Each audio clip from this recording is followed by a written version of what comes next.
Ayun po, magandang umaga mga ma'am sir. Ayan.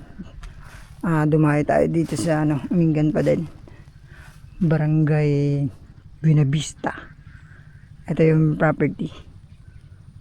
Rice land naman tayo mga ma'am sir. Irrigated to. Frontage nito kasi ito farm to market road to. Planning na isisemento. Bandaron na Pero from cemented road, mga 100 meters lang.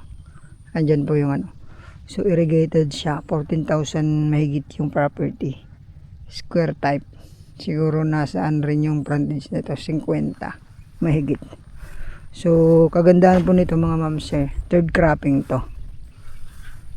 From National Road mga ma'am sir, siguro nasa 5 to 7 minutes lang drive.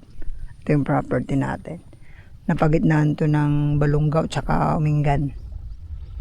Ayan. So sa second crop mga ma'am sir, hindi siya gumagastos sa patubig ng mga diesel kasi hinaharang lang po ito. Hinaharang. Malakas po yung tubig, tapos schedule po to. Ayan. Hinaharang, may doon pa rin harangan doon pumapasok yung tubig dito sa property. Tapos naman pag third crop, pag medyo nahihina itong tubig na to, mayroong irrigation na malaki dyan. Dyan naman kumukuha yung patubig ng third crop. Pero gumagamit na siya ng generator. So pero sa first and second, libre po ang patubig nito. So yun, sa mga naghahanap po mga ma'am sir ng rice land dito sa bayan ng Umingan, napakaganda nito mga ma'am sir. Umaani sila ng 150 to 200 kaban sa property na to. Depende po sa pag-aalaga. So yan po, 3 pilapil, 1, 2, 3, 4 pala. 4 na pilapil. Hanggang doon kasi nahuli yung isang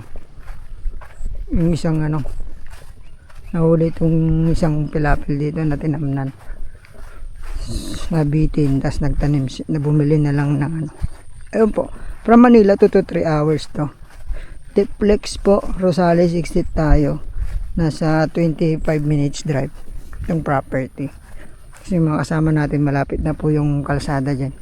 Pero dito po nakakapasok po yung mga harvester, kuliglig, yung matataas na sasakyan, ganyan, sa mga SUV, ganyan, pick up. Ayan, ito po yung property mga sir, napakagandang rice land sa mga gusto pong mag-invest saka magtanim. Pwede po sa inyo to. So bayan po ng Umingan, 14,000 mahigit, titled property mga ma'am sir. Asking price ni seller dito 150 per square meter, all in hanggang transfer po na ngayon mga ma'am sir. So wala na po kayong problemahin, updated tax pa po to mga ma'am sir. So pwede pa siyang 2 gives, mag-down ng kalahati, process ang papel, second full payment paglabas na po ng titulo. Ayun pang offer ng seller natin. Ayun po, maraming salamat mga ma'am sir. Ingatan po kayo lagi ng Panginoon. God bless po sa ating lahat.